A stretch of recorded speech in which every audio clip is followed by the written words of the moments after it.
America का सर्वोच्च न्यायालय या उच्चतम न्यायालय यानी कि सुप्रीम कोर्ट। तो इसमें हमें चार चीजें पढ़नी है। सबसे पहले सर्वोच्च न्यायालय के बारे में सामान्य चीजें पढ़ेंगे, इसकी सामान्य जानकारी पढ़ेंगे। उसके बाद में पढ़ेंगे महाअभियोग यानी कि सर्वोच्च न्यायालय के न्यायाधीशों को किस प्रकार पद से हटाया जा सकता है। उसके बाद में पढ़ेंगे सर्वोच्च न्यायालय का क्षेत्राधिकार और सबसे लास्ट में पढ़ेंगे कि न्यायिक पुनरावलोकन। तो सबसे पहले देखते हैं इसकी सामान्य बातें। अमेरिका के सर्वोच्च न्यायालय की सामान्य बातें या सामान्य पहलू। तो चलिए शुरू करते हैं। अमेरिका के संविधान में कहा गया है कि न्याय संबंधी शक्तियां, अमेरिका के संविधान में कहा गया है कि जो न्याय संबंधी शक्तियां हैं, न्याय संबंधी शक्तियां हैं, वे एक सर्वोच्च न्यायालय में निहित होंगी। एक सर्वोच्च न्यायालय में निहित होंगी। अमेरिका के संविधान में कहा गया है कि न्याय संबंधी समस्त शक्तियां सर्वोच्च न्यायालय में निहित होंगी और इससे जो नीचे के न्यायालय होते हैं उनमें भी निहित होंगी, जिनका निर्माण समय समय पर कांग्रेस द्वारा किया जाएगा। जो न्याय संबंधी शक्तियां हैं वे किसमें निहित होंगी? सर्वोच्च न्यायालय में, और ऐसे दूसरे न्यायालयों में निहित होंगी जिनका निर्माण कांग्रेस द्वारा समय समय पर किया जाएगा। जो सर्वोच्च न्यायालय है, अमेरिका का जो सर्वोच्च न्यायालय है वह वाशिंगटन में स्थित है। वाशिंगटन में स्थित है। अमेरिका का सर्वोच्च न्यायालय वाशिंगटन में स्थित है। और जो सर्वोच्च न्यायालय के न्यायाधीश होते हैं, सर्वोच्च न्यायालय के जो न्यायाधीश होते हैं उनकी नियुक्ति राष्ट्रपति द्वारा की जाती है। सर्वोच्च न्यायालय के न्यायाधीशों की नियुक्ति राष्ट्रपति द्वारा की जाती है, लेकिन किसकी सहमति से? सीनेट की सहमति से। सर्वोच्च न्यायालय के न्यायाधीशों की नियुक्ति राष्ट्रपति द्वारा सीनेट की सहमति से की जाती है। जो अमेरिका का जो सर्वोच्च न्यायालय है उसमें न्यायाधीशों की संख्या कांग्रेस द्वारा निर्धारित की जाती है। सर्वोच्च न्यायालय में कितने न्यायाधीश होंगे इसका निर्धारण कांग्रेस द्वारा किया जाता है। वर्तमान में अमेरिका के सर्वोच्च न्यायालय में 9 न्यायाधीश हैं। कितने न्यायाधीश हैं? 9 न्यायाधीश हैं। एक है मुख्य न्यायाधीश और दूसरे हैं 8 हैं अन्य न्यायाधीश। तो इस प्रकार अमेरिका के सर्वोच्च न्यायालय की जो सदस्य संख्या है वह कांग्रेस द्वारा निर्धारित की जाती है। और वर्तमान में सर्वोच्च न्यायालय में 9 न्यायाधीश हैं, जिनमें एक मुख्य न्यायाधीश होता है और 8 अन्य न्यायाधीश होते हैं। इसके अलावा जो सर्वोच्च न्यायालय के न्यायाधीश हैं उनके वेतन का निर्धारण कांग्रेस द्वारा किया जाता है। वेतन का निर्धारण कांग्रेस द्वारा किया जाता है।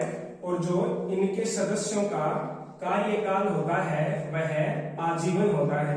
यानी कि सर्वोच्च न्यायालय के न्यायाधीश अपने पद पर आजीवन पर्यंत बने रहते हैं। यानी कि वे जब तक चाहे न्यायाधीश पद पर रह सकते हैं, लेकिन इसके लिए आवश्यक है कि वे सदाचारी रहें। क्या रहें? सदाचारी रहें। यानी कि वे सदाचार पर्यंत अपने पद पर रह सकते हैं। उनका कोई कार्यकाल निर्धारित नहीं किया गया है।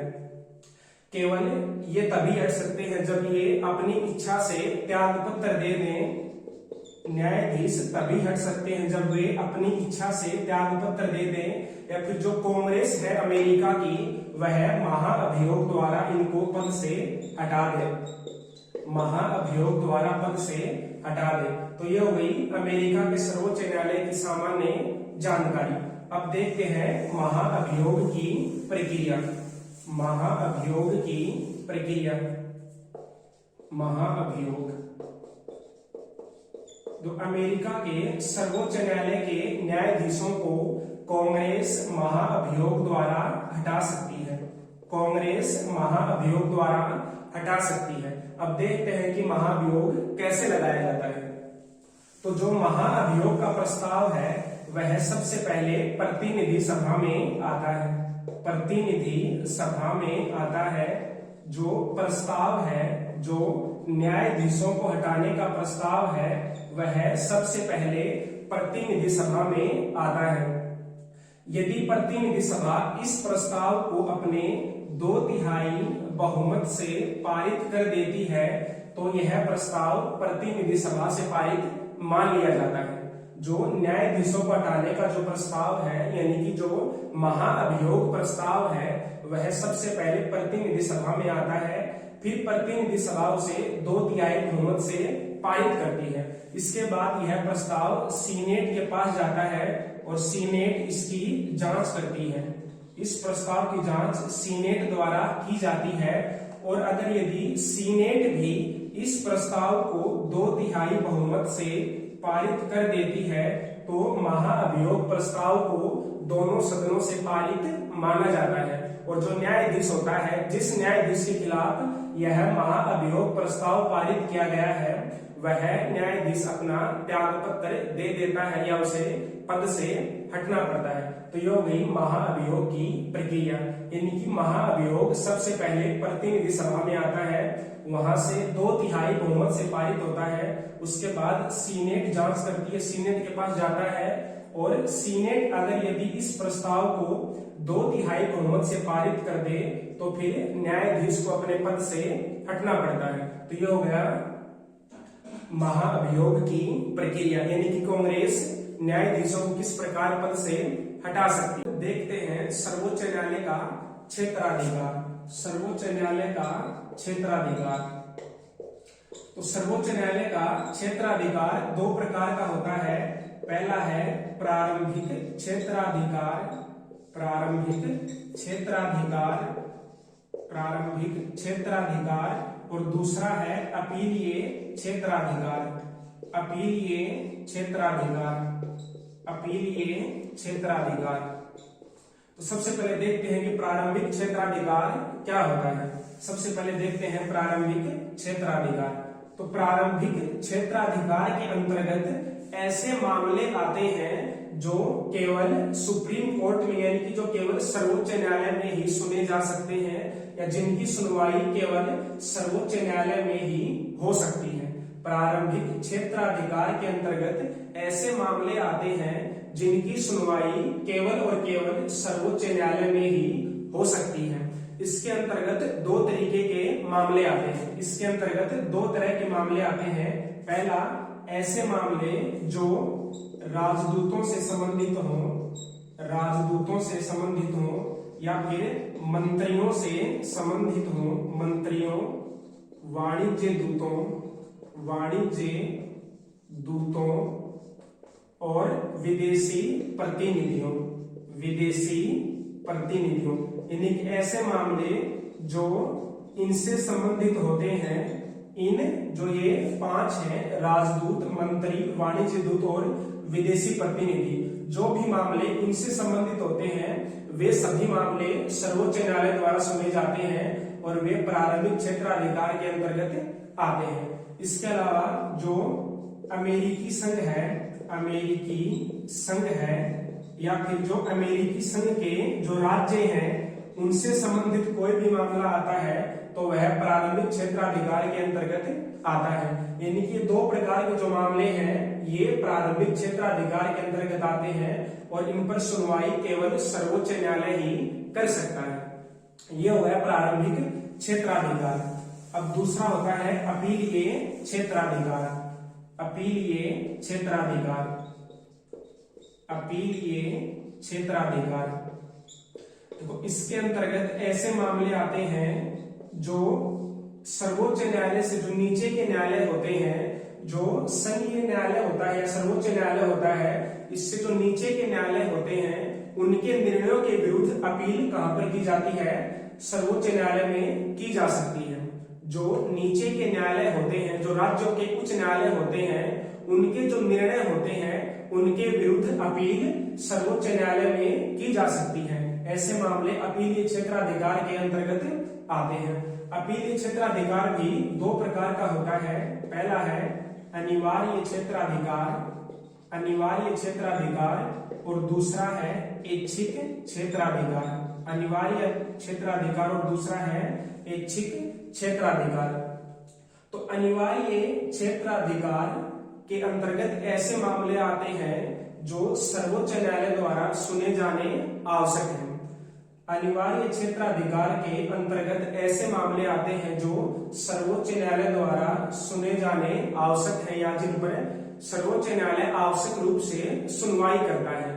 तो ऐसे कौन कौन से मामले हैं जो अनिवार्य क्षेत्राधिकार के अंतर्गत आते हैं, इसका निर्धारण कांग्रेस द्वारा किया जाता है। इसका निर्धारण कांग्रेस द्वारा किया जाता है। और इसके अलावा जितने भी जो अपीलीय मामले होते हैं वे ऐच्छिक क्षेत्राधिकार के अंतर्गत आते हैं, यानी कि जो भी मामले अनिवार्य के अतिरिक्त आते हैं उन सभी पर सर्वोच्च न्यायालय अपनी इच्छा से सुनवाई करता है। सर्वोच्च न्यायालय चाहे तो उन पर सुनवाई करे या ना करे, उसके लिए सुनवाई करना अनिवार्य नहीं है। तो ये हो गया अपीलीय क्षेत्राधिकार।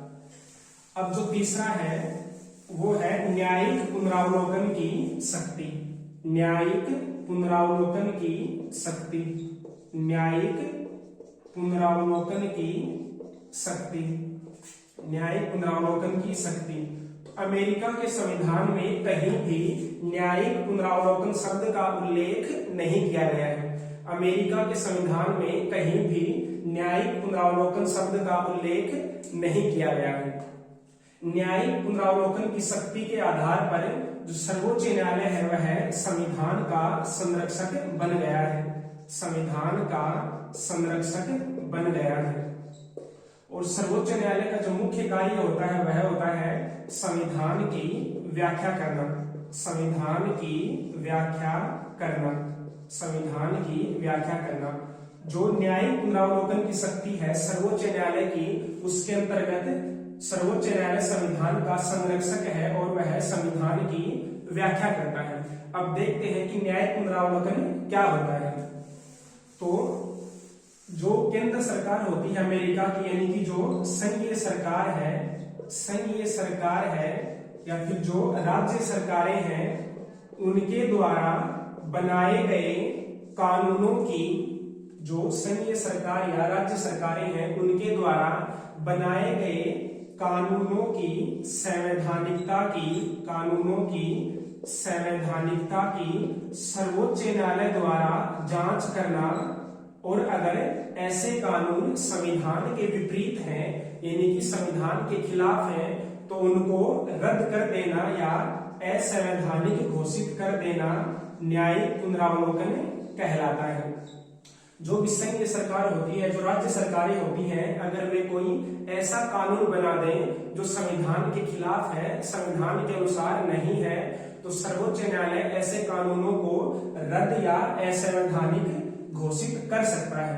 तो सर्वोच्च न्यायालय की इस शक्ति को न्यायिक पुनरावलोकन की शक्ति कहा जाता है। और अमेरिका के संविधान में न्यायिक पुनरावलोकन को परिभाषित नहीं किया गया है, बल्कि जो न्यायिक पुनरावलोकन का सिद्धांत है वह सर्वोच्च न्यायालय द्वारा ही प्रतिपादित किया गया है।